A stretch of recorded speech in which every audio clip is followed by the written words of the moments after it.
Hello aspirants, hope you are doing well and high in your spirits. तो आज हम PT 365 polity का fifth class कर रहे हैं, जिसमें हम इलेक्शन से रिलेटेड सारे जो करंट अफेयर्स में न्यूज़ रही हैं उसको डिस्कस करेंगे। कुछ चीज़ें आपको साथ में बताई जाएंगी जो आपको डिटेल में पढ़ना है, जो कि यहाँ पे नहीं दिया है या फिर कम दिया गया है। और साथ में कुछ चीज़ें आपको बताई जाएंगी जो आपको नहीं पढ़ना, जो कि बहुत सारी चीज़ें एक्चुअली इस सेक्शन में एटलीस्ट जो नहीं पढ़ना है। So let's start the discussion. सबसे पहली जो न्यूज़ है वो है chief election commissioner other election commissioners act 2023 से रिलेटेड। ये न्यूज़ में क्यों रही है, क्यों ये न्यूज़ में इसलिए रही है ये एक्ट, क्योंकि प्रेसिडेंट ने ये बिल जब प्रेसिडेंट के सामने पेश किया गया तो president assented this bill, and we all know that once a bill is assented by president it becomes act. So basically chief election commissioner and other election commissioners act 2023 ये election commission के members के appointment, उनके service commissions and removal के process को regulate करता है। So we will be dealing with this in detail. Now come to the key provisions of the act. सबसे पहली बात की is related to the appointment process कि how they will be appointed. तो this act provides that CEC and EC, अभी हम CEC and ईसीजी बोलेंगे, कि chief election commission and other election commissioner shall be appointment, उनका अपॉइंटमेंट कौन करेगा? प्रेसिडेंट करेगा, on the recommendation of a selection committee. ठीक है, तो सिलेक्शन कमिटी बनाई गई है। देखते हैं सिलेक्शन कमिटी के मेंबर्स कौन कौन होंगे। तो सिलेक्शन कमेटी बेसिकली आपकी 3 मेंबर कमेटी है, जिसमें प्राइम मिनिस्टर इसके चेयरपर्सन होंगे, लीडर ऑफ अपोजिशन या फिर leader of the largest opposition party in the Lok Sabha, and third member will be a union government that will be nominated by the prime minister. तो ये composition है आपके selection committee का। ये selection committee जो है ये कैसे काम करेगी? ये सिलेक्शन कमेटी जो है सर्च कमेटी के रिकमेंडेशंस पे काम करेगी। अब सर्च कमेटी पे चलते हैं। सर्च कमेटी क्या है? बेसिकली सर्च कमेटी जो है उनका काम है कि जो एलिजिबल कैंडिडेट्स हैं, 5 ऐसे एलिजिबल कैंडिडेट्स को ढूंढना। एलिजिबिलिटी दी गई है, हम उस पर बात करेंगे। सर्च कमेटी का काम है, जस्ट यस, सर्च कमेटी का काम है 5 ऐसे एलिजिबल कैंडिडेट्स को ढूंढना और उनको रिकमेंड करना सिलेक्शन कमेटी को, और सिलेक्शन कमेटी फिर इन नेम्स के रिकमेंडेशन पे कंसिडर करेगी, एक फाइनल फिर रिकमेंडेशन भेजेगी इन 5 में से एक को चूज करके प्रेसिडेंट के पास, and president will appoint accordingly. ठीक है, तो सर्च कमेटी का बेसिकली यही काम है। And as far as search committee is concern, इसको हेड किया जाएगा minister of law and justice के द्वारा। क्लियर है ये अपॉइंटमेंट का process, selection committee and search committee. Now come to the eligibility criteria. हमने पढ़ा कि सर्च कमेटी कुछ 5 एलिजिबल कैंडिडेट्स का पैनल बना करके सिलेक्शन कमेटी को भेजेगी। तो what is the eligibility criteria? Eligibility criteria साफ साफ लिखा गया है कि जो पर्सन्स या तो करेंटली वो सेक्रेटरी के इक्विवेलेंट पोस्ट होल्ड कर रहे हैं गवर्नमेंट ऑफ इंडिया में इन प्रेजेंट, या फिर उन्होंने पास्ट में कभी ऐसे पोस्ट को होल्ड किया है, they are eligible for the appointment of the election commission and CEC. Clear है ये उनका एकेडमिक क्वालिफिकेशन हो गया। इसके अलावा बात करें तो the person should be a person of integrity होना चाहिए, एंड नॉलेज एंड एक्सपीरियंस होना चाहिए मैनेजमेंट एंड इलेक्शंस को कंडक्ट कराने का। तो ये बाकी बातें हो गई। बेसिकली सेक्रेटरी रैंक के पर्सन एलिजिबल हैं, चाहे वो करेंटली सर्व कर रहे हैं या फिर प्रीवियसली सर्व कर चुके हैं गवर्नमेंट ऑफ इंडिया को। क्लियर है आपको? Okay, now come to the salary. Salary की जहां तक बात है तो सैलरी जो होगी सीईसी एंड ईसी की, वो इक्विवेलेंट टू जज ऑफ द सुप्रीम कोर्ट होगी। ओके, टर्म ऑफ ऑफिस की बात करें तो टर्म ऑफ ऑफिस जैसा कि पहले था 6 years और 65 years, which ever is earlier ये टर्म ऑफ ऑफिस होगा। एंड इम्पॉर्टेंट बात है कि दो जो मेंबर्स है सीईसी या फिर अदर ईसीज यानी इलेक्शन कमीशन के members are not eligible for further reappointment, they are not eligible. And in case अगर कोई ईसी यानी इलेक्शन कमिश्नर सीईसी बनता है इन फ्यूचर, तो उसका जो ग्रॉस टर्म ऑफ ऑफिस होगा वो 6 साल से ज्यादा नहीं हो सकता। इसका मतलब क्या है कि मान लो कोई एक्स पर्सन है जो कि 2 साल तक ईसी रहा, एंड उसके बाद उसको सीईसी अपॉइंट कर दिया गया, तो वो नेक्स्ट 4 years तक ही सीईसी रह सकता है। सो ये जो टर्म है ये पोस्ट स्पेसिफिक नहीं है, ये टर्म जो है 6 year और 65 year, ये पर्सन स्पेसिफिक है, ये आप याद रखेंगे।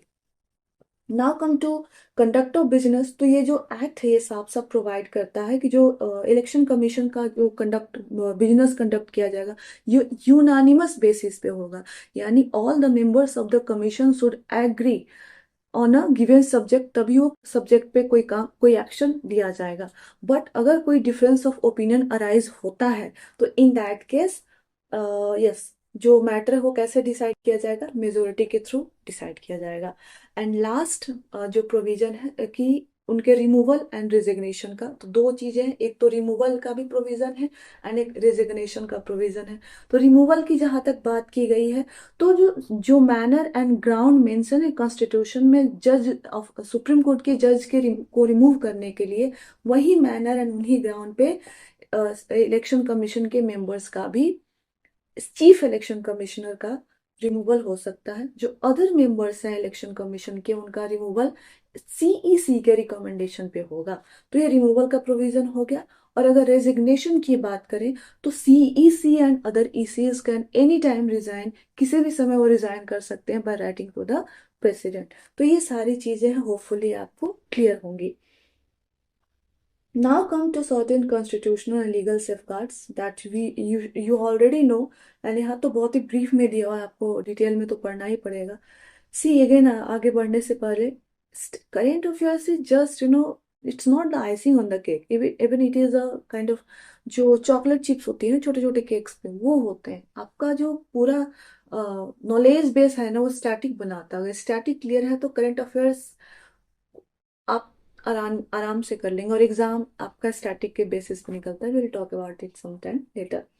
Now come to constitutional and legal safeguards of the election commission की बात करें तो आर्टिकल 324 के अंदर इलेक्शन कमीशन को एक ऑटोनोमस एंड इंडिपेंडेंट अथॉरिटी के रूप में क्रिएट किया गया, जिसके पास पावर है सुपरिंटेंडेंस, डायरेक्शन एंड कंट्रोल करने के। 4 इलेक्शंस है, कौन कौन से, लोकसभा, स्टेट लेजिस्लेटिव असेंबली यानी Vidhansabha, election to the president of India and election to the vice president. In 4 elections के सुपरिंटेंडेंस, डायरेक्शन एंड कंट्रोल का पावर है इलेक्शन कमीशन के पास।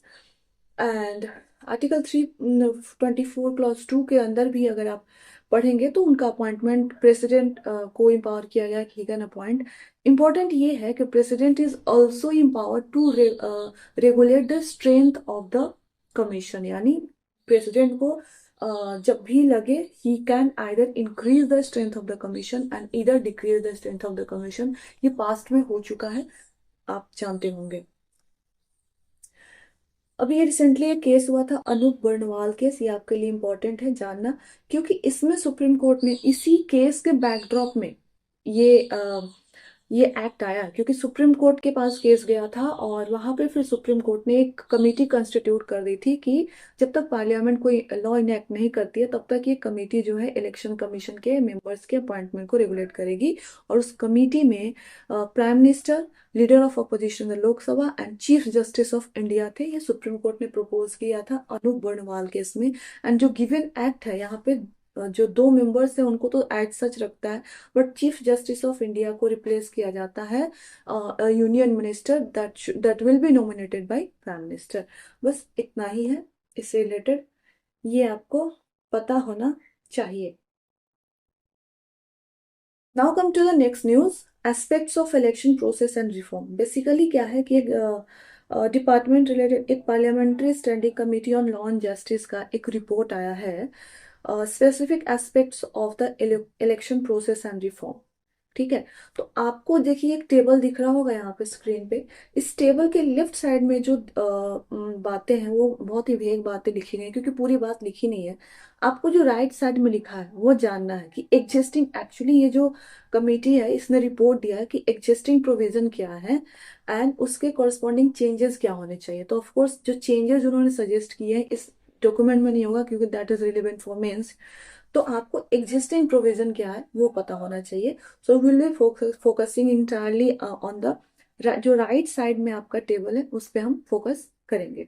चलिए, अब सबसे पहले बात करते हैं इलेक्टोरल रोल की।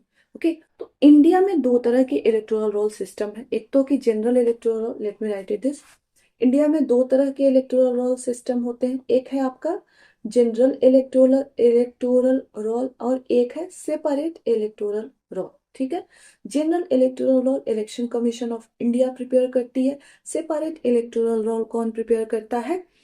State election commissioners. State election commissions, अलग अलग स्टेट के अपने कमीशन होते हैं, वो सेपरेट इलेक्टोरल रोल प्रिपेयर करती है। अगर बात करें जनरल इलेक्टोरल रोल की, तो election commission of India empowered है under article 324 to prepare and revise electoral rolls for the election of Loksabha and Vidhansabha, यानी पार्लियामेंट के elections and state legislative assembly के इलेक्शंस के लिए 324 के अंदर इलेक्शन कमीशन ऑफ इंडिया को इंपावर किया गया है कि वो प्रिपेयर भी कर सकते हैं, साथ में रिवाइज भी कर सकता है सेंट्रल इलेक्टोरल रोल को। Now come to state electoral rolls, कौन प्रिपेयर करता है? स्टेट इलेक्शन कमीशन प्रिपेयर करती है अंडर आर्टिकल 243 के एंड 243 जेड ए। ठीक है, इसके अंदर जो लोकल लोकल बॉडी इलेक्शंस होते हैं, यानी पंचायती राज एंड म्यूनिसिपैलिटीज के जो इलेक्शंस होते हैं, उनके लिए जो इलेक्टोरल रोल्स प्रिपेयर किए जाते हैं वो स्टेट इलेक्टोरल रोल्स में आते हैं। कौन प्रिपेयर करता है? State election commission under article 243 के एंड 243 जेड ए।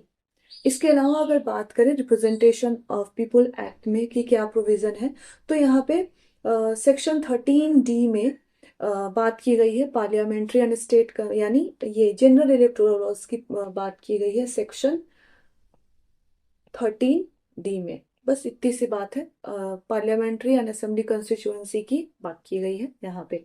तो ये सारी, अब इसके कॉरेस्पॉन्डिंग जो कमेटी ने रिकमेंड किया है कि 2 के जगह आप कॉमन इलेक्टोरल रोल बना दीजिए, तो ये मेंस में देखेंगे, ये अभी हमारे काम का नहीं है। अब आगे चले कि लीगल सेफगार्ड्स क्या क्या हैं इलेक्शंस में।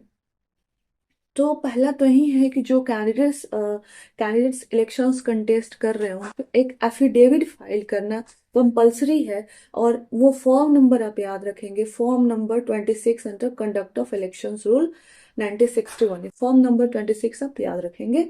इसके अलावा section representation of peoples act 1951 में सेक्शन 33A के अंदर एक कहा जाता है कोई भी अगर कैंडिडेट या फिर एग्जिस्टिंग एमपी, उसको 1 साल से ज्यादा का अगर इम्प्रिजनमेंट हुआ है, तो उसको वो जो चार्जेस फ्रेम किए गए हैं उसके अगेंस्ट में, मतलब वो किस ग्राउंड पे, किन किन ग्राउंड पे कोर्ट ऑफ लॉ ने उसको इम्प्रिजनमेंट का सेंटेंस सुनाया है, उसको बताना होगा। बस इतना ही इसमें कहा गया है। 2 साल 1 साल में कंफ्यूज नहीं होंगे, ब्रॉडर टर्म्स पे 1 साल लेकर चलिए। और सेक्शन 125A जो है वो किससे डील करता है आपका? अगर आप फॉल्स इंफॉर्मेशन प्रोवाइड करते हैं, अभी हम देखेंगे कि एज अ इलेक्टोरेट आपके पास राइट टू इंफॉर्मेशन है कि आप फंडामेंटल राइट है कि आप अपने जिनको आप इलेक्ट करने जा रहे हैं उनके एंटीसीडेंट्स को जानने का आपको पूरा पूरा हक है। तो 125A के अंदर कहा गया है कि अगर कोई एमपी है, उसने फॉल्स फॉल्स इंफॉर्मेशन दिया है, तो उसके अंदर पेनाल्टीज उसके बारे का प्रोविजन है। ठीक है, ये बातें हैं। अब कॉन्स्टिट्यूशनल सेफगार्ड्स की भी कुछ बातें देख लेते हैं। मिनिमम एज क्या है कंटेस्ट इलेक्शंस कंटेस्ट करने के लिए? तो आर्टिकल 84 एंड 173 से डील करता है। आर्टिकल 84 कहता है कि लोकसभा के इलेक्शंस के लिए आप 25 साल के होने चाहिए मिनिमम, एंड राज्यसभा के इलेक्शंस के लिए आपको 30 साल का होना आवश्यक है। And in the same time article 173 क्या कहता है? To contest elections of the state legislative assembly you should be at least 25 years of age, and for legislative councils you should be at least of 30 years of age. So this is all about ये जो 5.2 है basically. इसमें जो table के right side में content है that is relevant for us, left side में कोई बात ऐसी है नहीं। Now come to simultaneous elections.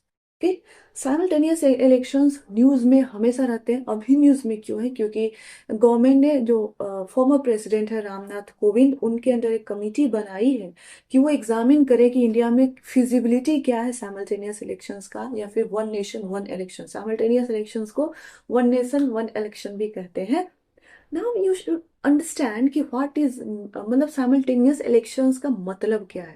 देखिए, साइमल्टेनियस इलेक्शंस का मतलब है कि जो 4 मेजर इलेक्शंस होते हैं देश में, एक तो लोकसभा का, एक विधानसभा का, एक म्यूनिसिपालिटीज का, एक पंचायत का। ठीक है, 4 मेजर इलेक्शंस होते हैं जिसमें इलेक्टोरेट को तकलीफ होती है। तो सरकार का कहना है साइमल्टेनियस इलेक्शंस का एक आइडिया ये है कि इन चारों इलेक्शन को इस तरह से सिंक्रोनाइज कर दे कि किसी एक कंस्टिट्यूएंसी का वोटर को 4 बार वोट देने ना जाना पड़े, किसी एक कंस्टिट्यूएंसी के वोटर को एक ही वो किसी एक कंस्टिट्यूएंसी का वोटर एक ही दिन जाए और इन चारों इलेक्शंस को एक दिन में वोट करके आए। क्लियर है ये? साइमल्टेनियस इलेक्शन का मतलब कहीं भी नहीं है कि पूरे देश में, पूरे कंट्री में, entire the territory of India एक ही दिन इलेक्शन होंगे, पॉसिबल नहीं भी नहीं है। इसका मतलब ये है कि ये जो 4 इलेक्शंस होते हैं, elections to Lok Sabha, Vidhan Sabha, panchayat and municipality, इनको इस तरह से सिंक्रोनाइज कर दिया जाए कि एक कंस्टिट्यूएंसी में वोटर एक ही दिन जाए और इन चारों इलेक्शंस के लिए वोट डालकर आ जाए। और इस प्रैक्टिस ये फेज्ड मैनर में भी हो सकता है, ये कोई बात नहीं, बट कंस्टिट्यूएंसी बेसिस पे किसी एक पार्टिकुलर कंस्टिट्यूएंसी में सारे इलेक्शंस एक ही दिन होने चाहिए, ये चारों इलेक्शंस एक ही दिन होने चाहिए। यही आइडिया है साइमल्टेनियस इलेक्शन का। होपफुली ये क्लियर होगा आपको। देखिए, साइमल्टेनियस इलेक्शंस इंडिया में नए नहीं है, ठीक है, बट कहीं स्पेसिफिकली लिखा हुआ भी नहीं है। टिल 1967 जब सेंट्रल गवर्नमेंट में और स्टेट्स पे सेम ही पार्टी की सरकार थी, तब तक सारी चीजें स्मूथली चल रही थी। 1968 एंड 69 में कुछ स्टेट असेंबलीज को डिसॉल्व किया गया। 1970 में लोकसभा डिसॉल्व होती है और इसके बाद से फिर ये जो सिंक्रोनाइज्ड इलेक्शंस होते थे यहाँ पे फिर अलग अलग होना शुरू हो गए। तो इससे अगर बात करें तो 1983 में ही इलेक्शन कमीशन ने रिकमेंड किया था कि हमें simultaneous elections we should have a discussion start होना चाहिए साइमल्टेनियस इलेक्शंस पे।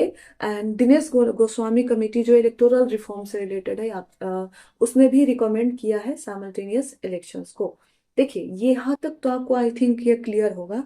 अब आपसे यूपीएससी ये पूछ सकती है कि किन मतलब अगर साइमल्टेनियस इलेक्शंस को अडॉप्ट करना है तो कौन कॉन्स्टिट्यूशनली, अगर उसको, ये तो अब तक देखिए 67 तक एक नॉर्म था।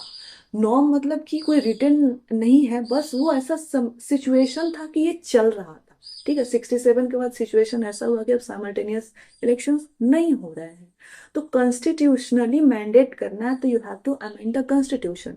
तो आपसे ये पूछा जा सकता है कि कौन कौन से आर्टिकल्स में चेंजेस लाने होंगे to manifest the idea of simultaneous election. अब देखिए, इस पूरे में सिर्फ आर्टिकल 83 लिख दिया। Article 83 deals with duration of the house, 85 sessions of the parliament, 172। आपका होमवर्क ये है कि आप जाएंगे और इन यहाँ पे जो 5 आर्टिकल्स दिए हुए हैं, ये पांचों आर्टिकल्स को बिल्कुल डिटेल में पढ़ेंगे। और आप कॉन्स्टिट्यूशन ऑफ इंडिया का कोई भी ऐप अपने फ़ोन में इंस्टॉल कर लीजिए। इन आर्टिकल्स, जहाँ जहाँ आपको इंपॉर्टेंट आर्टिकल्स बताया जाता है, go and book mark them और वहाँ पे रीड करके वीडियो पॉज करके जाइए, पढ़ के आइए। This is the way. Otherwise बहुत लोग पढ़ते विजन ले दे के क्वेश्चंस तो इसी से ही आएंगे, डायरेक्टली और इनडायरेक्टली, मतलब क्योंकि इट्स नॉट कि UPSC is going to refer this document, but it's kind of a comprehensive document है जो कि मोस्टली ब्रॉडर इंफॉर्मेशन आपको प्रोवाइड कर देता है। तो ये पढ़ने का एक तरीका है कि आप इसी पे स्टिक ना रहे, इसी तक लिमिटेड ना रहे। यहाँ पे जो जैसे कि ये जो आर्टिकल्स दिए हुए हैं बहुत ही रिफरेंस काइंड ऑफ है, बट डिटेल्स इसके आपको पूछना होगा तो डिटेल पूछेगी UPSC. At the same time बहुत सारी चीजें हैं जो कि पढ़ने योग्य नहीं है, जैसे अभी हम देखेंगे, तो उनको भी स्किप करना बहुत जरूरी है। Now come to criminalisation of politics. देखिए, ये एडीआर का और नेशनल इलेक्शन वॉच का एक रिपोर्ट आया है। आपको बिल्कुल पढ़ने की जरूरत नहीं है कि एडीआर क्या है, कब इस्टेब्लिश किया गया था। अगर आपसे पूछा जाएगा ना तो यूपीएससी बहुत बुनियादी बात पूछेगी कि क्रिमिनलाइजेशन ऑफ पॉलिटिक्स होता क्या है, इसका बुनियादी मतलब क्या है क्रिमिनलाइजेशन ऑफ पॉलिटिक्स का। तो बुनियादी बातों पे आप इम्फोसाइज करिए, बेसिक बातों पे इम्फोसाइज करिए। बड़ी बड़ी बातों से रिजल्ट नहीं होता है। बुनियादी बातें क्लियर होती हैं तो कट ऑफ वहीं पे बनता है। जहां पे बुनियादी बातें खत्म होती है, कट ऑफ वहीं पे बनता है। बुनियादी बातों पे फोकस करिए। सो आपका पहला टास्क है कि ये देखना कि क्रिमिनलाइजेशन ऑफ पॉलिटिक्स क्या होता है। जब पॉलिटिकल सिस्टम में जो मेंबर्स हैं वो क्रिमिनल एलिमेंट्स का इनफिल्ट्रेशन होता है, उसको क्रिमिनलाइजेशन ऑफ पॉलिटिक्स कहते हैं। मेजर कमेटी की बात करें तो एन वोरा कमेटी बनी थी 1993 में। उसने भी ये रिकमेंड किया था कि पॉलिटिक्स, क्रिमिनल्स एंड ब्यूरोक्रेट्स के बीच में एक गैंग बन गया है जो कि हमारे पॉलिटिकल सिस्टम को एक तरह से कोरोड कर रहा है। इसके अलावा देखें तो national commission on the working review of the working of the constitution, इसने भी रिकमेंड किया था। तो आप एन वोरा कमेटी को याद रखेंगे।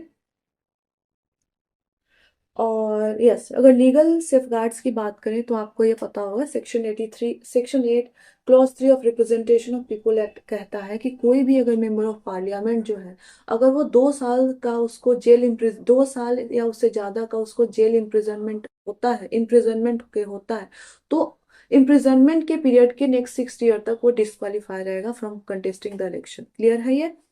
और बाकी देखिए, ये जो नीचे लिखा हुआ है ना, सेक्शन 8(4) क्लॉज 9, जो भी, अब लिली थॉमस केस में सुप्रीम कोर्ट ने इसको अनकॉन्स्टिट्यूशनल डिक्लेयर कर दिया है, तो हमें इसको विशेष इम्फसाइज करने की आवश्यकता नहीं है। सिमिलरली इधर देखेंगे आप कहीं तो, हाँ, सेक्शन 33 क्लॉज बी में को भी सुप्रीम कोर्ट ने अनकॉन्स्टिट्यूशनल एंड वॉइड घोषित कर दिया 2004 में। जो वॉइड है, यानी जो स्टैट्यूट पे एग्जिस्ट ही नहीं करता, उसको हमको याद करके दिमाग को फील करने की जरूरत नहीं। ऐसे भी बहुत सारी चीजें हैं याद करने को। केसेस इंपॉर्टेंट नहीं है।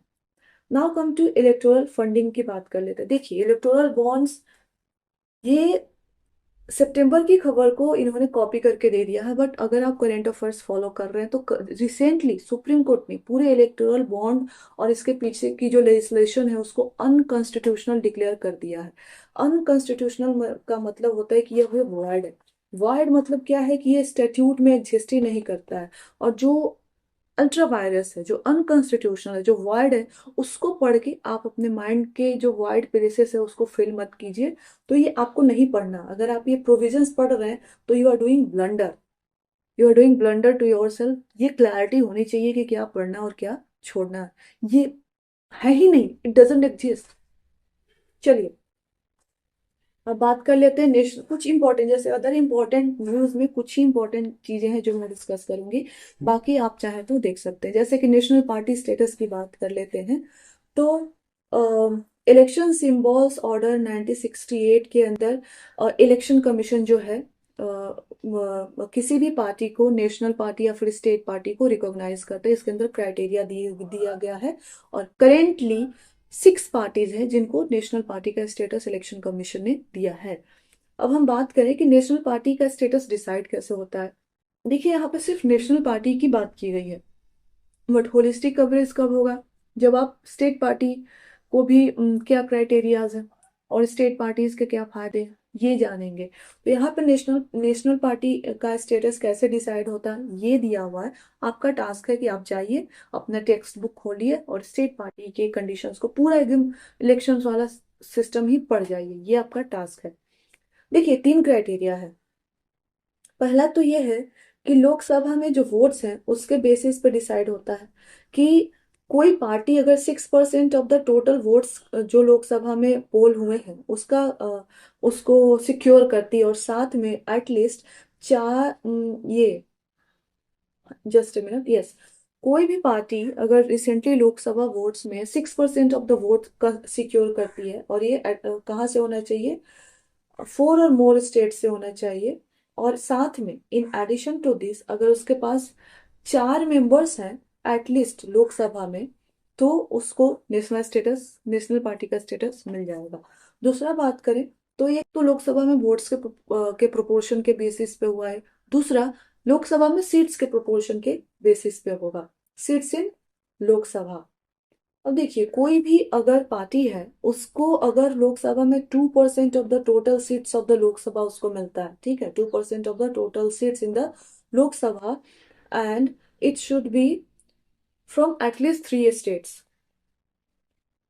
ठीक है, लोकसभा में सीट्स, जो टोटल सीट्स है उसका एटलीस्ट उसके पास 2% होना चाहिए, और कहाँ से कम 3 स्टेट्स में से होना चाहिए, तो उसको नेशनल पार्टी का स्टेटस मिल जाएगा। एंड थर्डली जो है कि अगर वो कम से कम एटलीस्ट 4 स्टेट से उसको स्टेट पार्टी का स्टेटस है, तो भी उसको नेशनल पार्टी का स्टेटस मिल जाएगा। तो आपको अभी करेंटली कितने नेशनल पार्टीज हैं, नाम उनका और एक क्राइटेरिया पता होना चाहिए। अब नेशनल पार्टी स्टेटस के बेनिफिट्स क्या क्या है। सबसे पहले तो आपको रिजर्व सिंबल मिलता है जो कि आपका एक्सक्लूसिव होता है। सिर्फ वही party through out the territory of India use कर सकती है उस सिंबल को। इसके अलावा अगर किसी भी कैंडिडेट के नाम को प्रपोज करना है तो सिर्फ एक ही, only one person required to proposal, एक ही पर्सन चाहिए एज अ प्रपोजल। इसके अलावा उसको ब्रॉडकास्ट फैसिलिटीज मिलती है आकाशवाणी या फिर दूरदर्शन पे। एंड जो नेशनल पार्टीज हैं वो अप टू 40 स्टार कैंपेनर्स उनके पास हो सकता है as compare to state other, जिसका मतलब जो स्टेट पार्टीज है उनके पास सिर्फ 20 हो सकते हैं। तो इससे हम चलते हैं स्टार कैंपेनर क्या होता है। ओके, देखिए, star campaigner as such define नहीं है कि who can be star campaigner और who can not be. Clear है। तो ये होते कौन है, तो स्टार कैंपेनर्स वो होते हैं जो कि पॉलिटिकल पार्टीज नॉमिनेट करती हैं उनके बिहाफ में कैंपेन करने पे। अब एक इम्पोर्टेंट रूल ये है कि जो रिप्रेजेंटेशन ऑफ पीपल्स एक्ट में कहा गया है कि जब इलेक्शन के कंडक्टेंस का नोटिफिकेशन आता है उसके 7 दिन के अंदर जो कोई भी पॉलिटिकल पार्टी है वो लिस्ट ऑफ स्टार कैंपेनर अपने चीफ इलेक्टोरल ऑफिसर को और इलेक्शन कमीशन ऑफ इंडिया को उसको बताना होगा with in 7 days from the notification of the election. Political parties को वो कौन कौन से स्टार कैंपेनर को अपने लिए कैंपेन करवाना चाहती है उसका लिस्ट ले जा करके chief electoral officer and election commission of India को विद इन 7 days बताना होगा। एक इम्पॉर्टेंट बात है कि ये स्टार कैंपेनर्स जो होते हैं इनके ट्रांसपोर्टेशन में जो खर्चे होते हैं, ये जैसे आए कहीं रुके होटल वगैरह में, तो ये सारे खर्चे जो है जो टोटल पॉल एक्सपेंडिचर उसमें काउंट नहीं होगा। देख लीजिएगा फ्रीबीज ये सब अ, कोई काम का नहीं है। देखिए पॉल एक्सपेंडिचर की बात है तो आपको ये पता होना चाहिए यहाँ पे सिर्फ ये लिखा है कि अगर जो एक मैक्सिमम लिमिट है उससे बियॉन्ड आप एक्सपेंडिचर करते हैं तो एक करप्ट प्रैक्टिस होगा। आपको पता, आप पढ़ेंगे जाकर के मैक्सिमम लिमिट क्या क्या है and most importantly maximum limit क्या है, और इसके अगर इसको ब्रीच करती है कोई भी पार्टी तो पनिशमेंट क्या क्या हो सकता है। इसके अलावा देखिए इलेक्टोरल लिटरेसी की बात करें तो ये इतना जो दिया हुआ है, इससे इम्पोर्टेंट ये है कि आप इस टर्म का मतलब जाने कि what does constitute electoral literacy. Electoral literacy क्या होता है, तो आप देख लेंगे यहाँ पे कि गवर्नमेंट की तरफ से इंफॉर्मेशन होना चाहिए आपको, आपकी जो इलेक्टोरल राइट्स है, पॉलिटिकल राइट्स है, ये पता होने चाहिए। डेमोक्रेटिक वैल्यूज होनी चाहिए। जो economic social and political justice वाली बात है, ये सारी बातों पे आपकी अवेयरनेस होने चाहिए। तभी जाकर आप इलेक्टोरली लिटरेट कहे जाएंगे। तो ये इलेक्टोरल लिटरेसी पे जो ये दिया हुआ है किसने एमओयू साइन किया है किससे, इससे ज्यादा इंपॉर्टेंट ये है कि एज सच इलेक्टोरल लिटरेसी होता क्या है, आप इस पे इम्फसाइज करेंगे। लास्टली आप इनकोर के बारे में देख लेंगे। इनकोर जो है enabling communications on real time environment, ये इलेक्शन कमीशन ने का एक सॉफ्टवेयर है जो कि जो आपके कंप्लीट इलेक्शन मैनेजमेंट के लिए डिजाइन किया गया है। इनकोर को आप देख लेंगे। बाकी वीवीपैट के बारे में फुल फॉर्म आप देख लेंगे वीवीपैट क्या होता है। और साथ में इम्पोर्टेंट ये है, लास्ट पॉइंट जो है कि देखिए वीवीपैट जो है वो 7 सेकेंड्स तक एक प्रिंटेड स्लिप आपको दिखता है जहाँ पे आपके वोटिंग का सीरियल नंबर होगा, नाम होगा, और साथ में जो चोजन कैंडिडेट है उसका, उस पार्टी का सिंबल होगा। तो 7 सेकेंड्स तक ये डिस्प्ले होता है जिसमें सीरियल नंबर, नाम और जो आपने पार्टी को वोट दिया उस पार्टी का सिंबल होता है। तो ये आपको पता होना चाहिए। I think that's it. Yes, we have reached to the end of this class and next class में हम आई थिंक आज शाम तक या कल तक जो की लेजिस्लेशंस है वो इम्पोर्टेंट है उसको हम डिस्कस कर लेंगे। Till then take care and thank you very much.